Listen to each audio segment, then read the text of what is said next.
may or may not have at some point in time seen an email from me or gotten a message from me or something like that.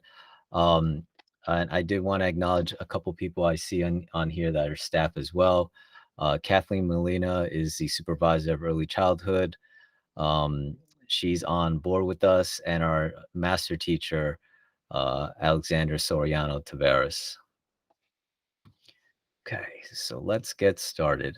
I'm going to share something with everybody and then tell you guys a little bit what we're doing. Okay.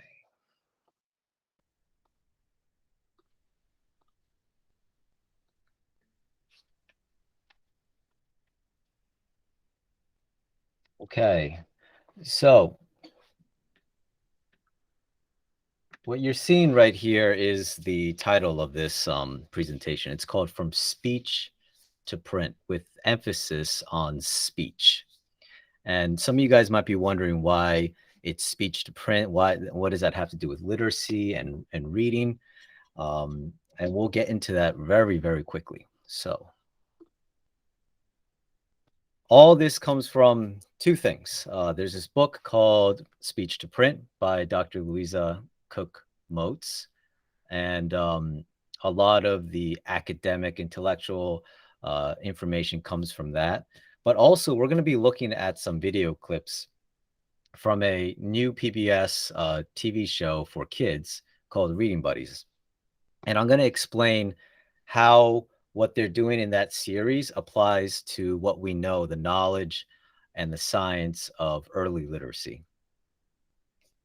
So the first thing I wanted to say to everyone is the nature of language.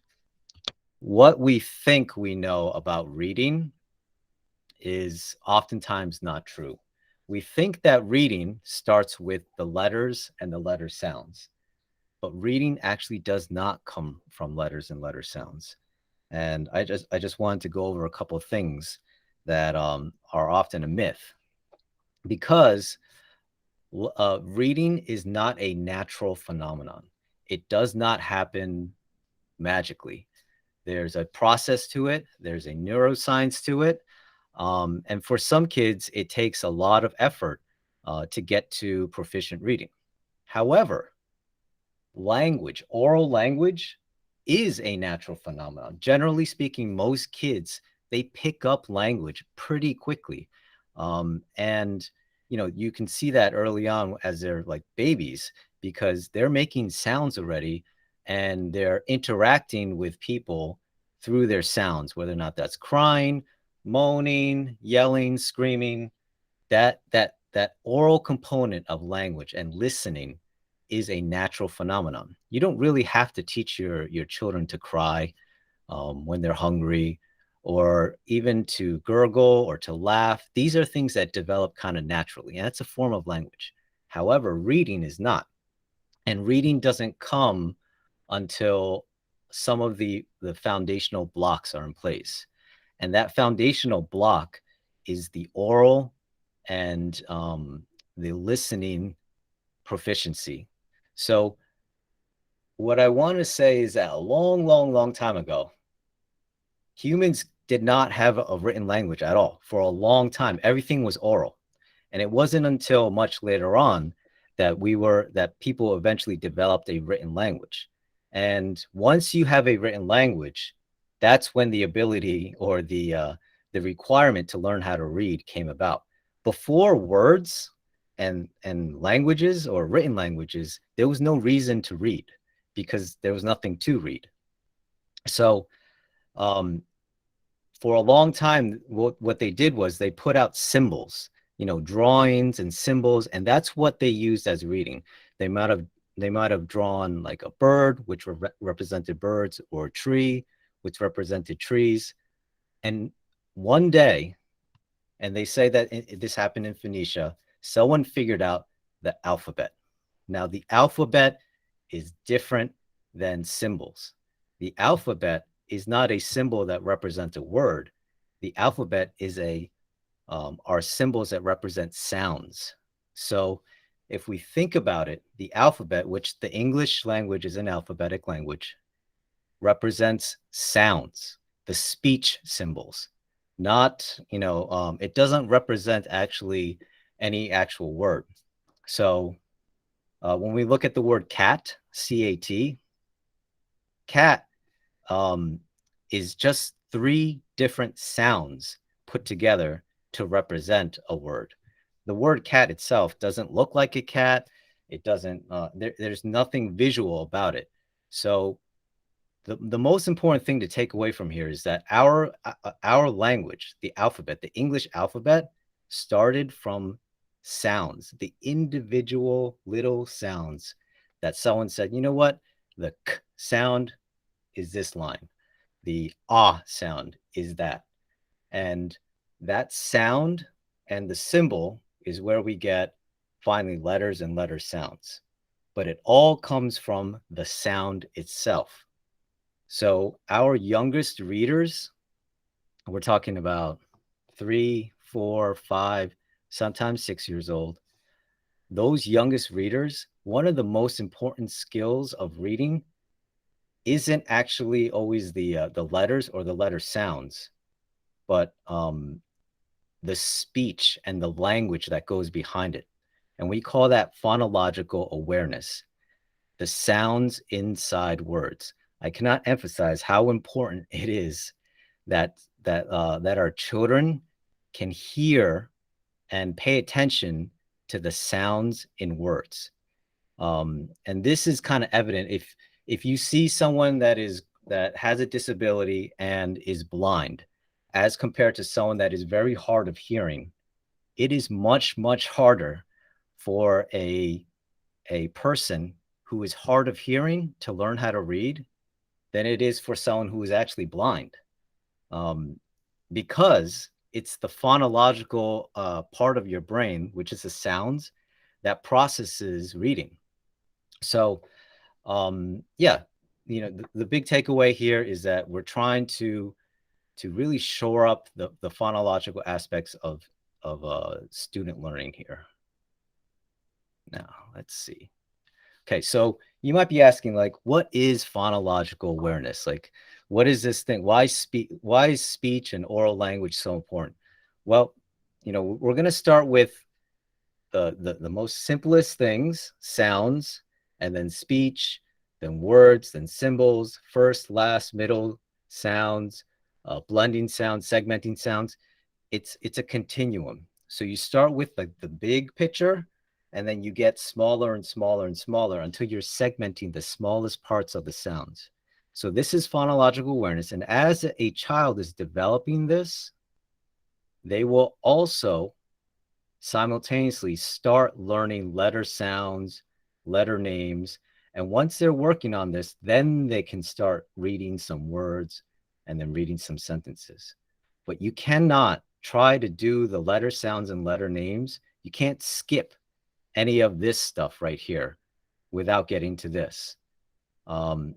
If you do that, there are going to be some major gaps. This is something that a lot of people don't understand, is that you can't just jump into letters, letter sounds, and expect your kids to be reading words very quickly, because without this foundational element of phonological awareness, the speech, the oral language, the listening component, it's very difficult for them to read. So what we're going to do is we're going to look at a couple of examples here of how to develop the sounds, the speech, the words, the syllables, and I'll explain how. I talked about this. We're going to start with objects, whole words, syllables, rhymes, first sound, last sound, middle sound, segmenting all sounds. So the easy stuff is right here. So your 3, 4, 5-year-olds will start here. And then as they get older, so this is more like 4 years old, 5 years old, and then 5 and 6 years old, around here. Okay. And I will say this too. The phonological awareness progression of every student is slightly different. Some students pick it up very quickly. Some students need a lot of practice. Some students are slightly delayed. But no matter what the case is, Every kid will benefit from this. So the first thing I wanted to go over is this, object sound. So this is like the very, very, very beginning, listening to discrete sounds. So the initial discrimination of sounds, objects, okay? So right now, they're just listening to objects, like things. So it's the ability of a child to hear, oh, I hear two different things. They're two separate things. And I'll show you an example of that from the show that I mentioned before, Reading Buddies, and we'll kind of explain why this is important. Okay, let me just...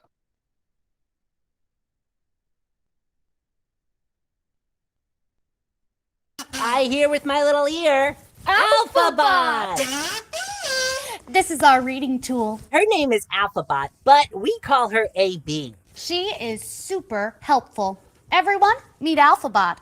Alphabot, meet everybody. I heard you coming, AB. Ooh, that gives me an idea. Why don't we play I Hear with My Little Ear with our new friends? Oh, that's a great idea. This is how it works. Alphabot and I are going to make some sounds, and you have to tell me how many different sounds you hear. Got it. I hear with my little ear. I hear with my little ear.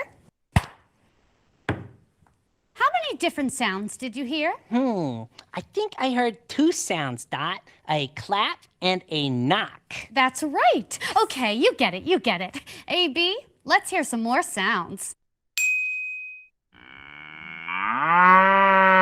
So, Dusty, how many different sounds did you hear? I think that time I heard two sounds as well. I heard a bell and a moo. Good job. Okay, let's try again. What about there? I heard one more than I heard last time. So three sounds. Yes, great. Okay, AB, we're ready.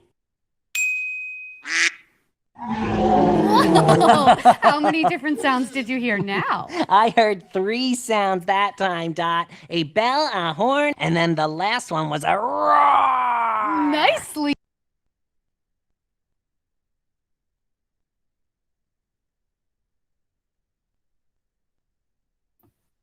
Okay, so hopefully everyone saw that clip. And in this short clip, the Dot, the lead character here, she is showing three different sounds, or playing three different sounds, or two different sounds, and it's up to, I think, the dog, I don't know the dog's name, or your children to hear three or two and figure out how many sounds there are.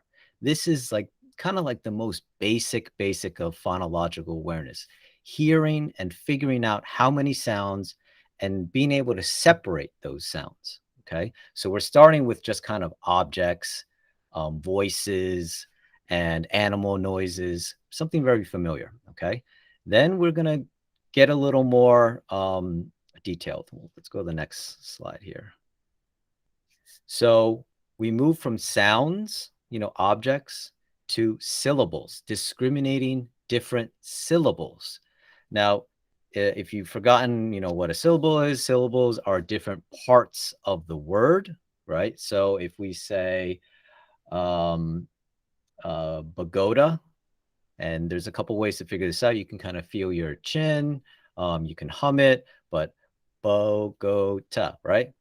Bogota, 3 syllables. Generally, when we start with syllables with young children, you stick to 2 syllables, and you see if they can kind of discriminate between the 2 syllables. All right, and I'm going to show you an example of this as well.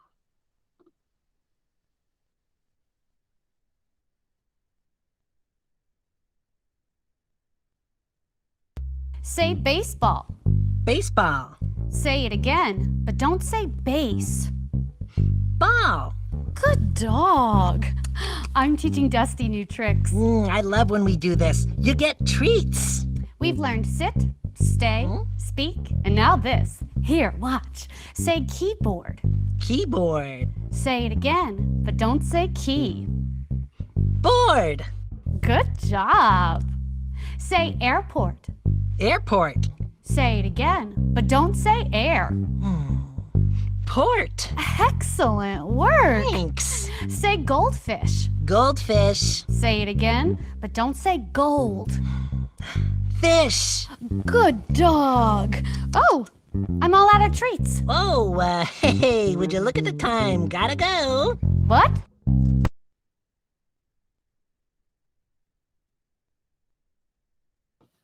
Okay, so in this clip, the dot is taking a word, a really simple word, usually like baseball, and has broken it into two parts, base, ball. Now you're asking the child, okay, to hold that in their working memory. Say baseball, baseball. Now say it again, but don't say base. And hopefully they say ball. Okay, so you're asking them to listen carefully to the two syllables of that word, take one away, and see if they can recall the other. This is a way of separating and discriminating between syllables. And I have a couple that we can practice here on your own at home, and we'll give it a shot. You can just say it at home. You don't actually have to say it to me. So an example of that would be say backpack. Say it again, but don't say pack. And you would say back. All right. Let's try another one. Say sunshine. Sunshine. Say it again, but don't say sun. Shine. Another one would be say somewhere. Somewhere. Say it again, but don't say where. Some. Say doorbell. Doorbell. Say it again, but don't say bell. Door. And like a last example here would be say snowball. Snowball. Say it again, but don't say snow. Ball. Okay, so this is a way to practice discriminating and separating syllables. It has a little bit of a working memory component too. Working memory are the things that you can memorize, I mean, remember in your head. You only have about like 4 things that you can remember at a time in your working memory, and your kids might only have like 1 or 2. So when you're doing the syllables, stick to 2 syllables because they're probably only going to remember up to 2 right now. All right, let's try another. Let's do another slide, and let's move on to the next one. All right, rhyming. Okay, so rhyming is a really simple thing, and what it does now, rhyming, you might think, oh, rhyming is like a silly game, but rhyming in this case is paying attention to the end of the word, which we call the rhyme. And I didn't misspell rhyme here. The end sound of a word is called the R-I-M-E rhyme. Okay, so it's isolating the sound and comparing the rhyme of 2 words. So let me show you an example of this.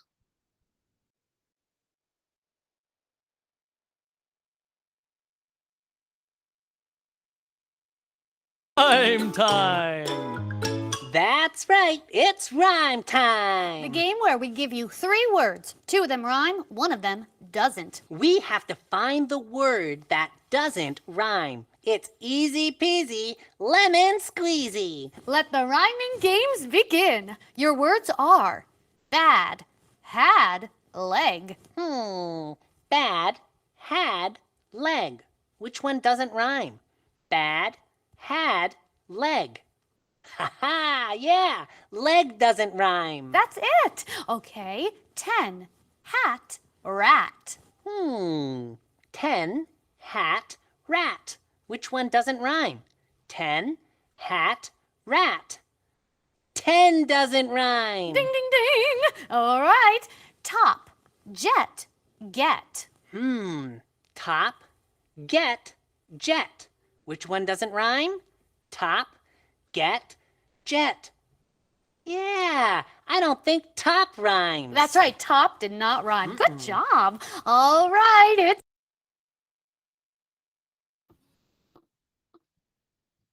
Okay, so that's a pretty straightforward thing. She listed 3 words. One of them didn't rhyme, and you're asking your child which one doesn't rhyme. Now, that might be a slightly more advanced one. Another type of activity that you can do, really simple, is you can just say 2 words, and you can ask your child thumbs up if they rhyme, thumbs down if they don't. So an example of that might be Matt sat. Ding, ding, ding, right? It rhymes. In, win. That rhymes as well. Best, vest, right? And if they can't get it, what you want to do is you want to enunciate slowly the last sound. So eat, they. Eat, they. They don't rhyme, right? So, that's a really simple activity. Thumbs up, thumbs down. If you can come up with 2 words. Okay, let's move on to the next one. All right, so we're getting more complicated here. The initial, or what we call the onset. So the initial or the onset is the first part of the first sound of a word. So it's the initial sound, just the initial sound. Okay. Let me show an example of that. You're here. You made it. Oh, we're about to play a game. You're just in time. Okay, you can be on Dusty's team. The game is I hear with my little ear. But there's a catch. What? I'm going to say a word, and you have to tell me what sound that word starts with. How about a practice round, Dusty? Okay, sure. I'll show you how to do it. Okay. What sound does desk start with? Oh, okay. Desk. I hear with my little ear, desk, desk, Desk starts with D. Great job, Dusty. Desk does start with the D sound. Okay, let's all play. I hear with my little ear. What sound are we listening for today? Let's look at the word bike. What sound does bike start with? Bike, bike, bike, Bike starts with the B sound. That's right, Dusty. Okay, try the word down. What sound does down start with? Down, down, down. Down starts with the D sound. Excellent work. Yes. Okay, try the word tummy. What sound does tummy start with? Okay. Tummy, tummy, tummy. Tummy starts with the T sound. Great.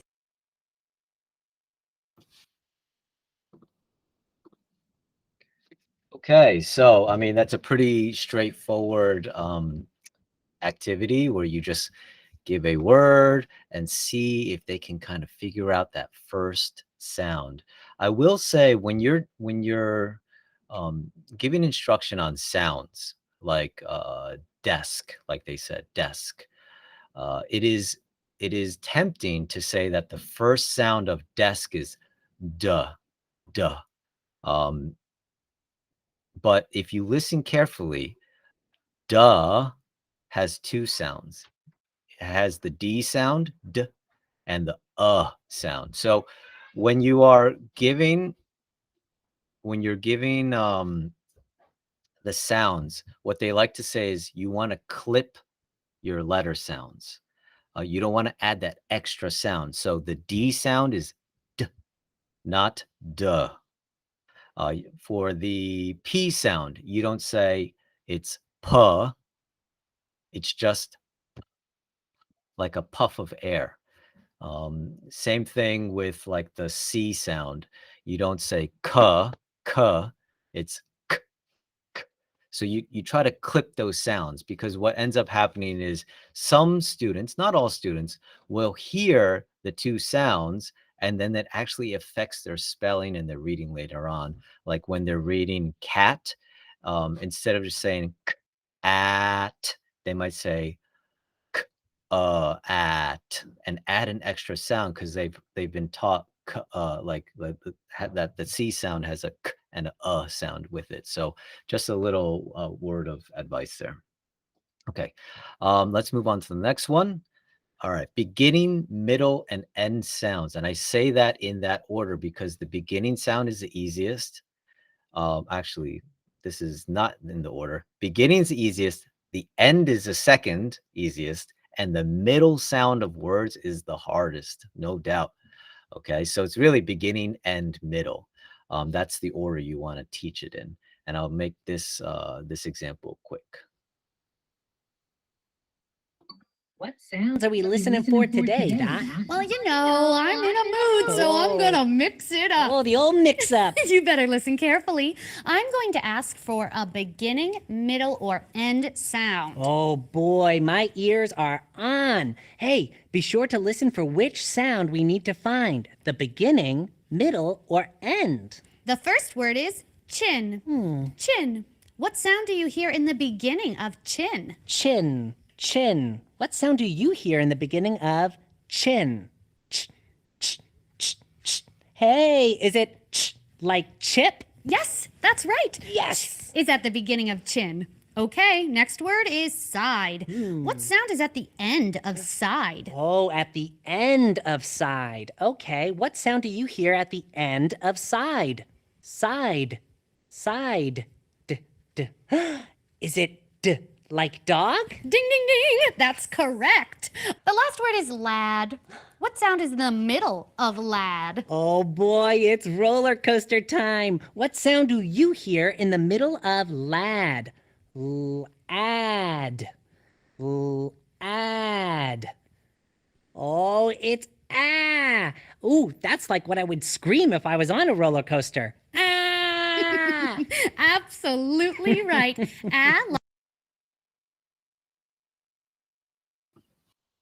Okay, so if you noticed, she actually did it in the right order, beginning, end, and then the middle. If you are practicing with your kids, keep it very simple. Don't try to do any words that have 5, 6, 7 sounds in it. Okay, so usually what we call like CVC words, cat, dog, um, right. These types of words are very, very easy to hear the beginning, the middle, and the end. There's 3 sounds in these words. So I guess I can give one example of that. We can practice, see if you can figure this out. So you would say to the child, say right, and they would say right. What is the beginning sound or the first sound in right? And hopefully they kind of listen, repeat it a couple times, and they're saying "rrr, rrr." Okay, so the first sound, the beginning sound is rrr and right. The end. So let's say rush. Say rush. What is the end sound in rush? And hopefully they listen carefully. They repeat it a couple times and they can get the shh in rush. Okay. And then an example of the middle sound, let's say, is pin. Okay. Pin. So say pin. And then if you want to really make it easier for them, you'd say pin. Okay, so you're really stretching that middle sound. What is the middle sound? And usually to get the middle sound, you actually have to say all the sounds. So it might sound like in. There's 3 sounds, and you could see the dog do this kind of roller coaster motion because it has 3 sounds. In. So the middle sound is the eh sound, okay? Beginning, middle, end sound. Finally, the last thing that we're going to talk about are blending sounds. And that can be blending individual sounds and blending individual sounds with the letters. So at this point in time, you can start actually mixing letters in here. And I'll show you 2 short clips as an example of what this is.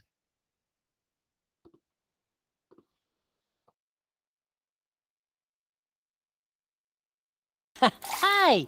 Dot's workout made me sweat, so here I am in the bath, popping bubbles. It's so fun. Let's do it together. Hi-ya!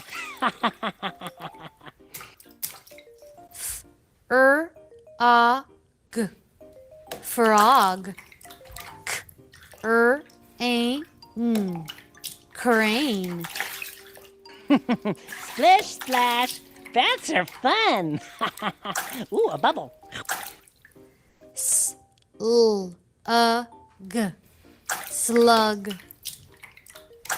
Snake. Snake. Squeaky clean. Hey, Dot, I'm ready to come out now.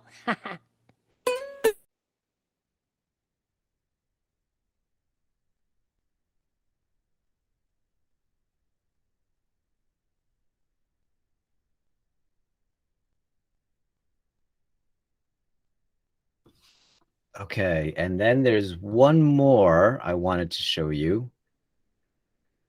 Not this one. We'll do this one. Okay, so in that last clip, you saw the bubbles, right, for each sound, and she said snake, snake,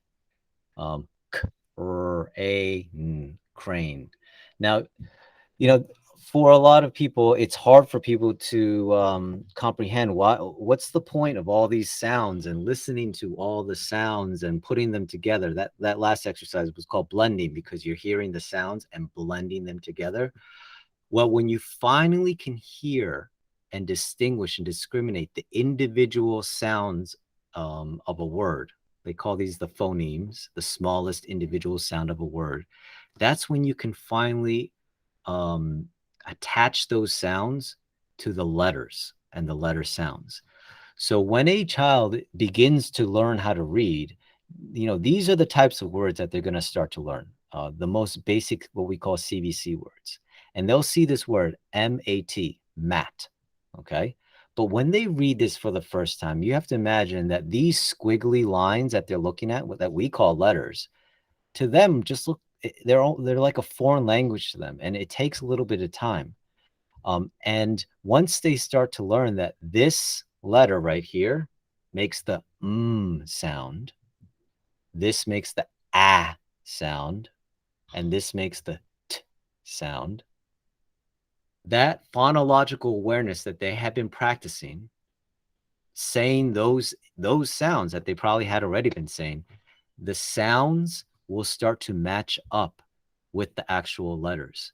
And when those two things come together, that's when reading becomes a little bit easier. And this is what we call the alphabetic principle.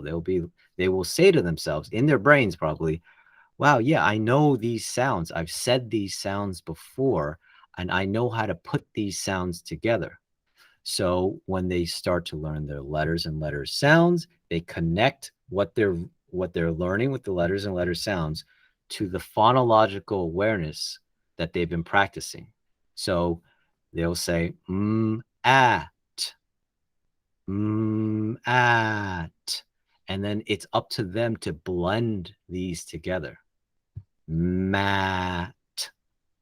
When they see this the first time, they're not going to just say rat like automatically like we do.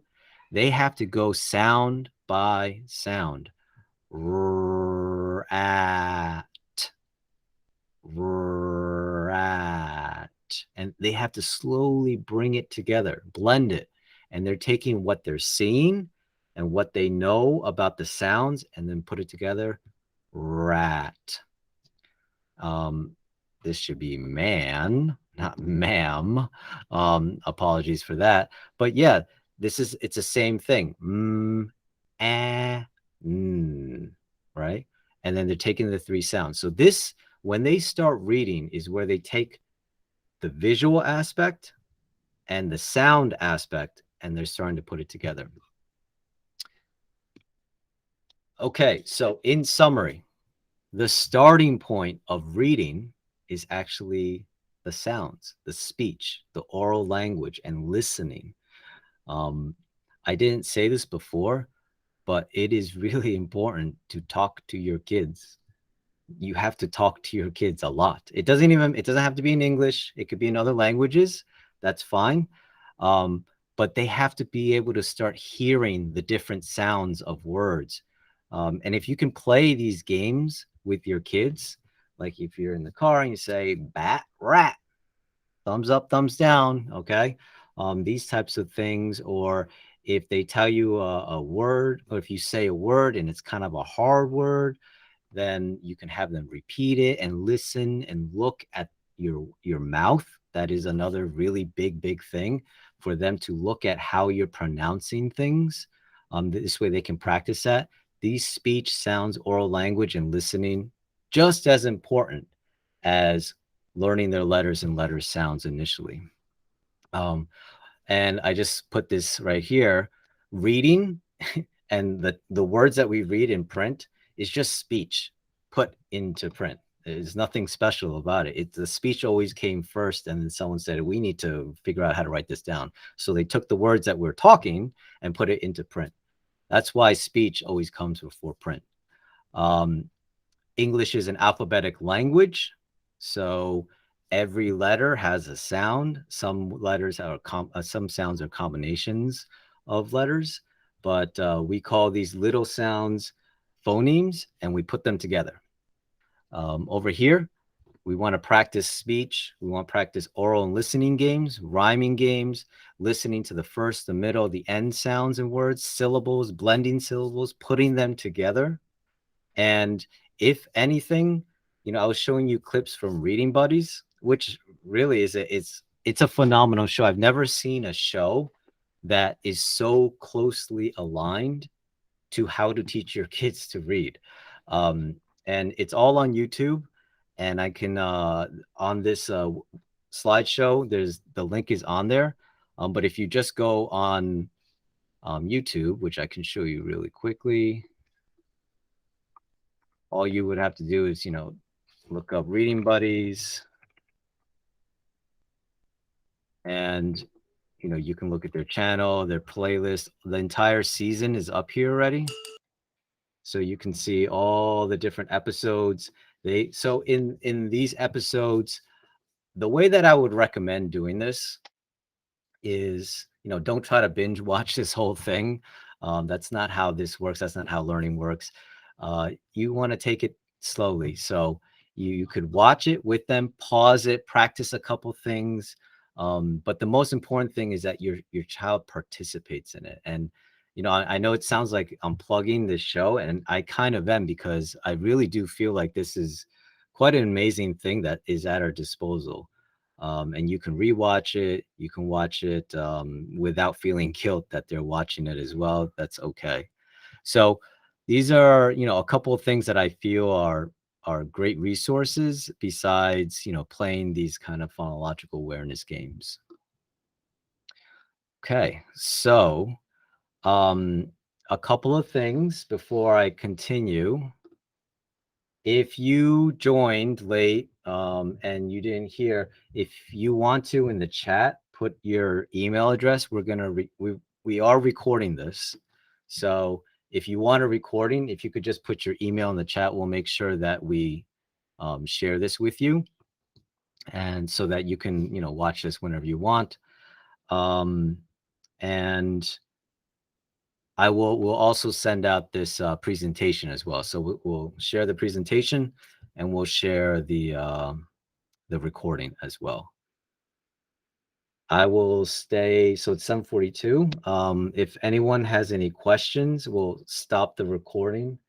Kathleen, if you can just stop the recording, I can answer any questions. If anyone has any questions about concerns, I can try my best to answer them, or